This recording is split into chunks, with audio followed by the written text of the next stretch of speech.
तो hello dear, जैसा कि आप लोगों को पता है कि मैं अभी कंटिन्यू जो है 21वां नंबर के सीरीज़ से शुरू कर चुका हूं। बीटीएससी स्टाफ नर्स में अलग अलग शिफ्ट के जितने भी क्वेश्चन पूछे गए थे नर्सिंग से, सबका मैं प्रैक्टिस सेट में इंक्लूड कर रहा हूं। ठीक है, तो चलिए आज हम 22वां नंबर का वीडियो ला रहे हैं और यहाँ भी जो है आपको 20+ क्वेश्चन हम बीटीएससी स्टाफ नर्स से प्रैक्टिस सेट के लिए ला रहे हैं। और ये सारा क्वेश्चन आपको शिफ्ट वाइज है। अभी ये जो क्वेश्चन हो रहा है फर्स्ट शिफ्ट का है। ठीक है, फर्स्ट दिन फर्स्ट शिफ्ट का है, तो जो लोग एग्ज़ाम दिए हैं मिला सकते हैं और या फिर आप प्रैक्टिस कर सकते हैं। पहला प्रश्न कह रहा है कि ऐसा कौन सा विटामिन है जो सूर्य के प्रकाश तथा भोजन दोनों से मिलता है। तो सब लोग जानते हैं विटामिन डी जो होता है सूर्य के प्रकाश से और भोजन के माध्यम से। भोजन कहा जाए तो जितने भी दूध डेयरी प्रोडक्ट है उससे कैल्शियम मिल जाता है और सूर्य के प्रकाश से भी मिल जाता है। ठीक है, आगे बढ़ते हैं। दूसरा प्रश्न है, कहता है जिस शिशु का वजन गर्भावधि यानी गर्भ के दौरान वृद्धि वर्ग ग्रोथ कर्व के अनुसार 10वें से ठीक है ना 90वें परसेंटाइल के बीच होता है, उसे किस श्रेणी में रखा जाता है। तो इसको समझने के लिए आपको समझना पड़ेगा AGA, SGA और LGA। ठीक है, अब आप कहेंगे ये है क्या। तो देखिए यहीं पर नाम दिया हुआ है, 4 ऑप्शन है। इंट्रा यूटेरिन ग्रोथ कर्व, यह कर्व जो होता है वृद्धि वक्र है। ठीक है, जो बच्चे के वृद्धि और स्थिति को बताता है। ठीक है, अगर बच्चा 10 से लेकर 90 परसेंटाइल के बीच अगर इसका वृद्धि कर्व है तो यह माना जाता है AGA। इसका राइट आंसर डी होगा। AGA मतलब एप्रोप्रिएट जेस्टेशनल एज, यानी गर्भ के अनुसार गर्भ काल के अनुसार जो है उपयुक्त बच्चा है, उसका वजन उसका वृद्धि जो है वह गर्भ के अनुसार सही है तो वो AGA होता है। ठीक है, जो 10 से 90 परसेंटाइल के बीच होता है। लेकिन अगर बच्चा का गर्भ में वृद्धि वक्र अगर उसका 10 से कम रहा तो उसे हम लोग कहते हैं स्मॉल जेस्टेशनल एज, यानी गर्भ आयु से कम। ठीक है, गर्भ काल के अनुसार छोटा शिशु है और उसका वजन कम है, तो यह हो जाएगा स्मॉल जेस्टेशनल एज। ठीक है, LGA का मतलब होता है जो 90 परसेंटाइल से ऊपर होता है, तो इसमें बच्चा अपने गर्भकाल से ज़्यादा बड़ा होता है, ज़्यादा वजन वाला होता है, तो यह जो है LGA होता है। ठीक है, तो ये आपका तीनों समझ गए, कोई भी क्वेश्चन पूछ सकता है। समझ गए, चलिए आगे बढ़ते हैं। यहाँ पे निम्नलिखित में से कौन सा मस्तिष्क विकार शरीर के तापमान को नियंत्रित करने की क्षमता को प्रभावित करता है। कह रहा है कि इनमें से कौन सा ब्रेन से संबंधित समस्या है जो शरीर के तापमान को नियंत्रण करने की क्षमता को प्रभावित कर सकता है, यानी थर्मल जो रेगुलेशन होता है उसको कंट्रोल करने को प्रभावित कर सकता है। ठीक है, तो वो होता है hypothalamic brain injury. Hypothalamic brain injury, hypothalamic मस्तिष्क का क्षति होना है। ठीक है, क्योंकि हम लोग जानते हैं हाइपोथैलेमस ही हमारा ताप का नियंत्रण करता है, और अगर इसमें गड़बड़ी होगा, इंजरी होगा ब्रेन में, तो आपका बॉडी का तापमान प्रभावित होगा ही कंट्रोल करने में। बात समझ गए, चलिए आगे बढ़ते हैं। यहाँ पे कह रहा है स्वास्थ्य शिक्षा का कौन सा सिद्धांत प्रत्येक व्यक्ति में सीखने की आंतरिक इच्छा को विकसित करने पर बल देता है। अब आप लोग अच्छे से अगर साइकोलॉजी पढ़े होंगे तो आप लोग को पता है कि आंतरिक इच्छा जो किसी भी चीज़ को करने पर जोर देता है वह क्या कहलाता है, मोटिवेशन कहलाता है। मोटिवेशन इंटरनल चीज़ है जो आपको अंदर से आपको किसी चीज़ को करने सीखने के लिए बल देता है, एनर्जी देता है, तो यही जिससे आप कोई चीज़ कर पाते हैं, सीख पाते हैं, तो ये मोटिवेशन होगा। ठीक है, तो स्वास्थ्य शिक्षा का कौन सा सिद्धांत, तो यही सिद्धांत है मोटिवेशन, जिसके जरिए व्यक्ति को कोई चीज़ सीखने के लिए जो है तत्पर होता है और उसे इंटरेस्ट जागृति बढ़ती है। ओके, चलिए 5वां नंबर का क्वेश्चन है यहाँ पे कि गर्भपात का वह प्रकार, ठीक है, जिसमें भ्रूण की मृत्यु हो जाती है लेकिन वह कुछ समय तक गर्भाशय में ही बना रहता है। क्वेश्चन क्या पूछा है कि एवर्सन का प्रकार पूछा है। एवर्सन में कह रहा है कि वह कौन सा प्रकार है जिसमें, तो यहाँ पे पूछ रहा है हमें कि एवर्सन का वह कौन सा प्रकार है जहाँ पे जो भ्रूण है यानी जो अंदर गर्भ के अंदर बच्चा है उसका मृत्यु हो जा गया है लेकिन कुछ समय तक अंदर ही है, वो बाहर नहीं निकल पाया है। तो जब एवर्सन हो और जो प्रोडक्ट है वो अंदर ही रह जाए भ्रूण सहित, तो उसे हम लोग मिस्ड एवर्सन कहते हैं। ठीक है, यानी छूटा हुआ मिस्ड गर्भपात। ठीक है, जिसमें बच्चा सहित जो भी मटेरियल होता है वो गर्भाशय के अंदर ही रहता है। ठीक है ना, कंप्लीट एवर्सन का मतलब होता है कि जहाँ पे कंप्लीट चाहे कोई भी मटेरियल हो, चाहे भ्रूण हो, वह कंप्लीटली रूप से बाहर निकल चुका है। इनकम्प्लीट का मतलब वही होता है कि कुछ भाग बाहर निकल चुका है गर्भाशय से, कुछ भाग अंदर छुप चुका है। ठीक है, तो यही होता है। आगे बढ़ते हैं। आगे 6ठा नंबर का क्वेश्चन है कि निम्नलिखित में से कौन सा जीवाणु जनित रोग यानी बैक्टीरियल रोग दूषित जल पीने से होता है। ठीक है, तो यहाँ पे देख लीजिए, यहाँ पे question number A right answer typhoid होगा। ट्यूबरकुलोसिस वायरस है, ठीक है, याद रखिएगा। ट्रेकोमा आँखों का है। टिटनेस यह आपका टिटेनी है। तो दूषित जल पीने से तो सिर्फ और सिर्फ टाइफाइड ही है, जिसे आंतरीय ज्वर करते हैं, जिसमें आंत प्रभावित होता है। नेक्स्ट क्वेश्चन माय डियर है यहाँ पे, गर्भावस्था के तीसरी तिमाही में यानी थर्ड ट्राइमेस्टर में नर्स द्वारा किया जाने वाला 4 लियोपोल्ड परीक्षण, लियोपोल्ड मैनूवर का उद्देश्य क्या होता है। तो मैनूवर का मतलब होता है, कई बार बता चुके हैं, किया गया, ठीक है, प्रयास, ठीक है, जो किसी चीज़ को पता लगा सके। तो लियोपोल्ड मैनूवर मतलब पता लगाने के लिए ये लियोपोल्ड परीक्षण जो है यह किस उद्देश्य के लिए किया जाता है तीसरी तिमाही में। तो यह किया जाता है, आप लोग को मैं बता दूं, कि भ्रूण की स्थिति यानी लाई और प्रेजेंटेशन पता लगाने के लिए कि भ्रूण किस स्थिति में है और भ्रूण का प्रसूति भाग क्या है। ठीक है, इसके लिए। ओके, आगे बढ़ते हैं। नेक्स्ट क्वेश्चन है यहाँ पे कि ओटावा चार्टर के अनुसार निम्नलिखित में से कौन सा स्वास्थ्य संवर्धन का प्रमुख कार्यक्षेत्र नहीं है। स्वास्थ्य संवर्धन मतलब होता है हेल्थ प्रमोशन, हेल्थ को प्रमोट करने वाला काम। ठीक है, तो ओटावा चार्ट कहता है कि स्वस्थ सार्वजनिक नीति का निर्माण करना, यानी ऐसे स्वास्थ्य के नीति निर्माण करना जो सबके लिए हो। ठीक है, स्वास्थ्य के लिए सहायक वातावरण बनाना, यानी हेल्थ के लिए ऐसा वातावरण बनाए जो लोगों के हेल्पफुल हो।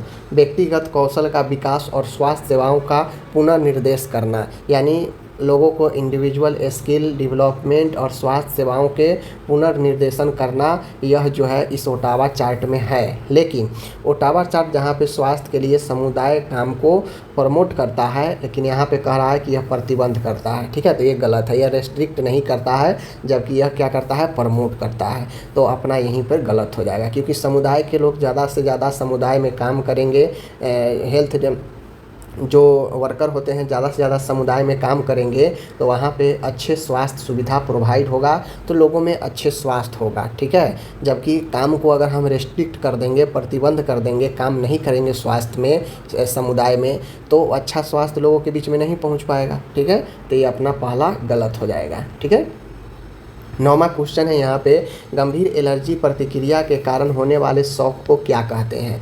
तो देखिए, एलर्जी के कारण अगर गंभीर शॉक लगता है तो उसे हम लोग क्या बोलते हैं, एनाफाइलेटिक शॉक बोलते हैं। हाइपोवॉल्यूमिक शॉक होता है जहाँ पे शरीर पे अचानक से तरल पदार्थ निकल जाने के कारण। ठीक है, कार्डियोजेनिक शॉक होता है जैसे हृदय से संबंधित बीमारी के कारण अगर शॉक लगता है तो।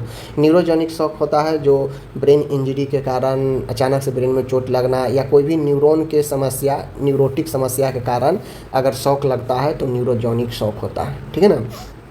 आगे है 10वां नंबर, रीढ़ की हड्डी में चोट की आशंका वाले रोगी को सुरक्षित रूप से स्थानांतरित करने के लिए कौन सी तकनीक अपनाई जाती है। यानी एक मरीज है जिसको स्पाइनल इंजरी है, आशंका है, डाउट है कि इसको स्पाइन में इंजरी हो सकता है, तो वैसे मरीजों को ट्रांसफ़र करने के लिए हम लोग रोलिंग का इस्तेमाल करते हैं। यानी मरीज को न उठाते हैं न बैठाते हैं। ठीक है, वह जिस स्थिति में रहता है उसको उसी स्थिति में हम आराम से लॉग रोलिंग तकनीक के जरिए हम उसे ट्रांसफ़र कर देते हैं। ठीक है, याद रखिएगा। आगे है डीएसएम का पूर्ण रूप पूछा है। देखिए, बीटीएससी में क्या था, हर एक शिफ्ट में फुल फॉर्म 1-2 पूछ रहा था, हर एक शिफ्ट में मैन्यूवर से रिलेटेड, हर एक शिफ्ट में बायोमेडिकल से 1-2 क्वेश्चन था, हर एक शिफ्ट में प्रिंसिपल से 2-4 क्वेश्चन, थ्योरी से 2-4 क्वेश्चन जरूर आता था। तो कहा जाए तो बीटीएससी का क्वेश्चन बहुत ही अच्छा ठीक ठाक ढंग से पूछा गया था। ऐसा नहीं है कि सीधे उठा के कोई भी क्वेश्चन पूछ दिया गया था, ऐसा बिल्कुल नहीं था। देखिए, जैसे डीएसएम का पूर्ण रूप क्या है, तो डीएसएम का पूर्ण रूप क्या होता है, diagnostic and statistical manual of mental disorder. ठीक है ना, यही इसका राइट आंसर होगा, option number A DSM. DSM, D for diagnostic, ठीक है ना, and statistical manual of mental disorder. समझ गए, याद रखिएगा। एक पार्ट ए है, ठीक है, एक पार्ट आपका ए है और एक पार्ट आपका ए है। समझ गए, याद रखिएगा। चलिए आगे बढ़ते हैं। नेक्स्ट क्वेश्चन है 12 नंबर है, निम्नलिखित में से अस्पताल के उपयोग हॉस्पिटल यूटिलाइजेशन को प्रभावित करने वाला आंतरिक कारण कौन सा है। देखिए इंटरनल फैक्टर के बारे में पूछ रहा है कि अस्पताल के उपयोग को जो प्रभावित कर सके वह इंटरनल फैक्टर कौन है, एक्सटर्नल नहीं पूछ रहा है। तो देखिए जनसंख्या की आयु, तो यह आसपास जनसंख्या हेल्थ पॉपुलेशन के बारे में पूछ रहा है, तो वह एक्सटर्नल हो गया। ठीक है, समुदाय की रोग एवं मृत्यु दर, अब यह मान के बीच में अस्पताल है और आसपास जनसंख्या है, समुदाय है, तो समुदाय की रोग और मृत्यु दर ये भी आपका एक्सटर्नल फैक्टर हो गया। क्षेत्र में उपलब्ध अस्पतालों के बिस्तरों की संख्या, अब एक क्षेत्र की बात कर रहा है, यानी एक अस्पताल के आसपास के अस्पतालों और उसके बेड की संख्या की बात कर रहा है, तो ये भी एक्सटर्नल हो गया। लेकिन अस्पताल की भौतिक संरचना और आंतरिक संगठन, एक प्रॉपर उसी अस्पताल के बारे में बात कर रहा है जिस अस्पताल के उपयोग के बारे में पूछ रहा है। तो अस्पताल के अंदर की भौतिक संरचना, ठीक है, और उसकी आंतरिक संगठन कैसा है, यह हॉस्पिटल के उपयोग को प्रभावित करता है। ठीक है, यह आंतरिक संरचना है। आगे है 13 नंबर क्वेश्चन है, यहाँ पे कहता है हर्षप्रंग डिजीज किस विकासात्मक दोष के कारण होता है। तो हर्षप्रंग डिजीज जो होता है, यहाँ आपका आंतों में बाउल मूवमेंट नहीं हो पाता है। ठीक है, गीगालियोन सेल जो होता है उसमें डैमेज के कारण जो आंत होता है वह आंत मूवमेंट करना बंद कर देता है। ठीक है ना, तो ये होता है न्यूरल क्रेस्ट कोशिकाओं का उचित प्रवास एवं विभेद न होना। ठीक है ना, यही राइट आंसर होता है। ये जो कहता है आंतों का एक दूसरे में धंस जाना, यह इंटरसेप्शन होता है, तो ये गलत हो जाएगा। ठीक है, याद रखिएगा। तो ये जो न्यूरल क्रेस्ट कोशिका होता है इसका उचित प्रवास एवं विभेद न होना, यह आपका यही न्यूरल क्रेस्ट सेल को गीगालियोन सेल जो है बोलते हैं हम लोग। ठीक है ना, याद रखिएगा। चलिए आगे बढ़ते हैं। 14 नंबर का क्वेश्चन है यहाँ पे, घर पर किसी वृद्ध व्यक्ति की देखभाल करते समय कौन सा सिद्धांत अपनाना चाहिए। यानी घर पर हम मरीज को, वृद्ध व्यक्ति की देखभाल कर रहे हैं तो उसके लिए कौन सी बातों को ध्यान में रखेंगे। सिद्धांत का मतलब तो यही होता है। तो देखभाल करते समय उन्हें हमेशा सर या पिताजी कहकर संबोधित करेंगे। तो देखभाल में सर या पिताजी कह के संबोधित करना यह कोई बहुत बड़ा फैक्टर नहीं है, तो पहला गलत हो जाएगा। ठीक है, प्रतिदिन देखभाल की योजना बदलते रहना, गलत। आप किसी को इंडिविजुअल केयर दे रहे हैं तो उसका प्लानिंग भी इंडिविजुअल होगा। ठीक है, व्यक्तिगत रूप से होगा।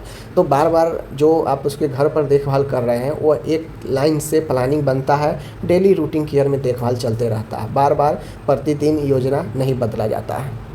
घड़ी, कैलेंडर और परिचित वस्तुओं को हटा देना, तो देखभाल में आप घड़ी, कैलेंडर और परिचित वस्तुओं को हटा देना ये भी सही नहीं होता है, क्योंकि ये सब चीज़ें ज़रूरी होता है।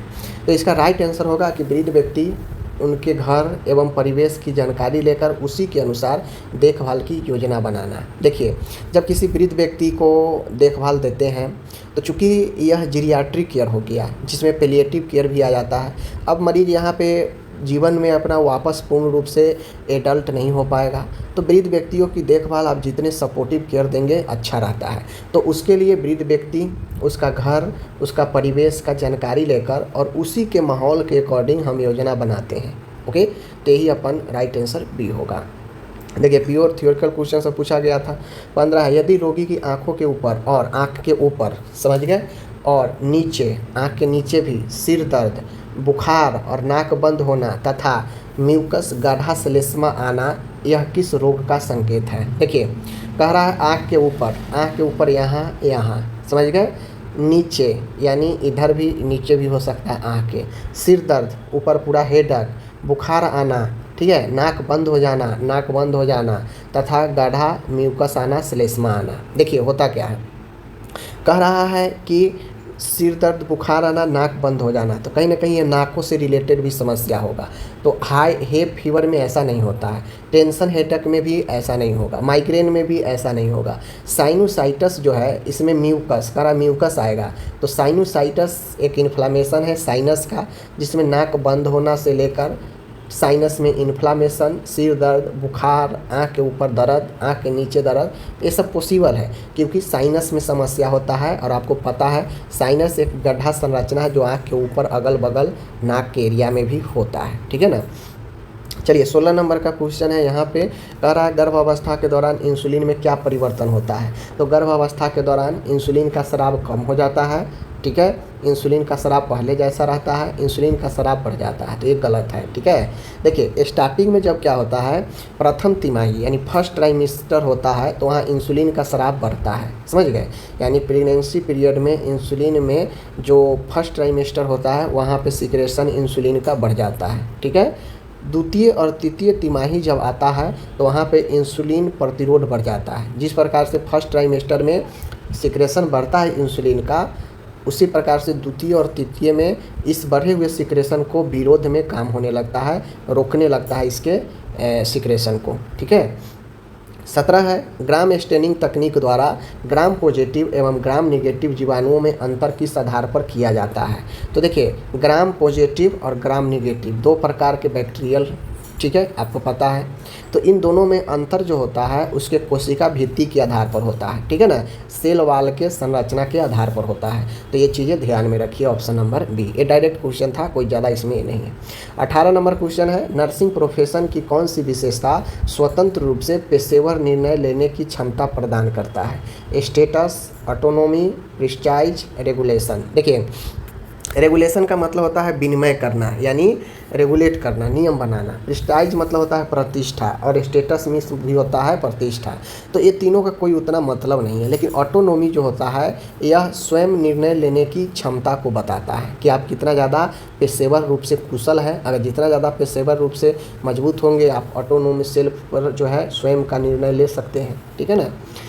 चलिए आगे बढ़ते हैं। 19 नंबर है, एमनियोटिक फ्लूइड जो होता है यूट्रस में द्रव का जल पूरी तरह कितने समय में बदल जाता है। देखिए एमनियोटिक फ्लूइड जो होता है पर 3 घंटा में यह इसका जो स्थिति होता है यह पूर्ण रूप से बदलते रहता है, साइकिल चलते रहता है, रिसाइकल होते रहता है कंप्लीट 3 घंटे में। तो इसलिए ऑप्शन ए इसका राइट होगा, ठीक है। 20 नंबर क्वेश्चन है, निम्नलिखित में से कौन सा तत्काल प्री ऑपरेटिव यानी ऑपरेशन से पहले नर्सिंग हस्तक्षेप नहीं है। तो नर्सिंग से पहले हस्तक्षेप नहीं है क्या, निर्धारित प्री एनेस्थेटिक दवा देना। तो भाई ये तो है, ये तो सर्जरी से पहले होता है कि प्री एनेस्थेटिक दवा वगैरह चलता है। रोगी को अस्पताल का गाउन पहनाना, ये भी है, ये भी बात सही है कि प्री ऑपरेटिव से पहले मरीज को तैयार किया जाता है, उसे अस्पताल का ड्रेस पहनाया जाता है। रोगी को ऑपरेशन के बाद देखभाल के बारे में विस्तार से समझाना एवं उसके प्रश्नों का समाधान करना। अब देखिए प्री ऑपरेटिव पूछ रहा है, ठीक है, प्री ऑपरेटिव नहीं है। तो प्री ऑपरेटिव नहीं है तो रोगी के ऑपरेशन के बाद, तो ऑपरेशन के बाद की जो देखभाल होगा, जो समझाना होगा, तो ऑपरेशन के बाद न समझाएंगे, तो ये प्री ऑपरेटिव में नहीं आएगा। मुंह की जांच कर नकली दांत निकालना, अगर सर्जरी होना है तो मुंह की जांच कर लेते हैं, मुंह में अगर कोई नकली दांत जिसे डेंचर बोलते हैं लगा है तो निकाल देते हैं। तो ये सब सर्जरी से पहले का है, लेकिन ये तीसरा नहीं है, ठीक है। आगे है, कम से कम 1 महीने तक लगातार गैर पोषक पदार्थ खाने के विकार को क्या कहते हैं। गैर पोषक का मतलब होता है कि जो खाने वाला पदार्थ ना हो। जैसे कुछ बच्चे देखते होइएगा वह जो है राख खाता है, मिट्टी खाता है, चौक खाता है, ऐसे कर करके, तो ये सब खाने वाला पदार्थ नहीं है, गैर पोषक है। तो इसे हम लोग पाइका बोलते हैं, ठीक है, पाइका।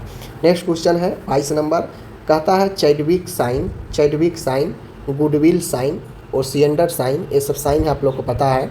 तो चैडविक साइन में गर्भ अवस्था का संभावित चिन्ह जो किस अंग के नीले बैगनी रंग परिवर्तन में पहचानता है। ब्लिस, तो ब्लिस किस में होता है, गर्भाशय ग्रीवा में, ठीक है, योनि एवं भगोष्ठ में। तो ये जो आपका है यह नीला, ठीक है ना, सॉफ्टनेस, ये होता है चैडविक साइन में, याद रखिएगा। अब देखिए इसको कैसे अलग कर सकते थे, ठीक है, कैसे अलग कर सकते थे। यहाँ पे नाम दे दिया और ये साइन दे दिया। अब देखिए ये नाम दिया है जो बिल्कुल अलग है, इसमें कोई परिवर्तन नहीं आता है, अलग बात है ये। उदर की त्वचा नीलिया नाइग्रा, ये भी अलग है। हाथों के नाखून, ये भी अलग है। तो अपन जो सबसे अलग था वो यही था, ठीक है ना। और आज का लास्ट क्वेश्चन है, बहुत शानदार है, कह रहा है N95 मास्क में N का अर्थ क्या होता है। N95 मास्क बहुत चलता था कोविड के समय। तो N का मतलब होता है नॉट रेसिस्टेंट टू आयन, तेल के प्रति प्रतिरोध नहीं है, ठीक है, या तेल के प्रति प्रतिरोध नहीं है। N90 मास्क जो था वह तेल के प्रति रेसिस्टेंट नहीं था, ठीक है ना। तो ये आपका 23 क्वेश्चन कंप्लीट हो गया आज की इस वीडियो में। आपको कैसा लगा हमें कमेंट करके ज़रूर बता सकते हैं। ऐसा ही कंटिन्यू वीडियो आएगा, देखने के लिए चैनल के साथ जुड़ जाइए। मिलते हैं नेक्स्ट वीडियो के साथ, धन्यवाद।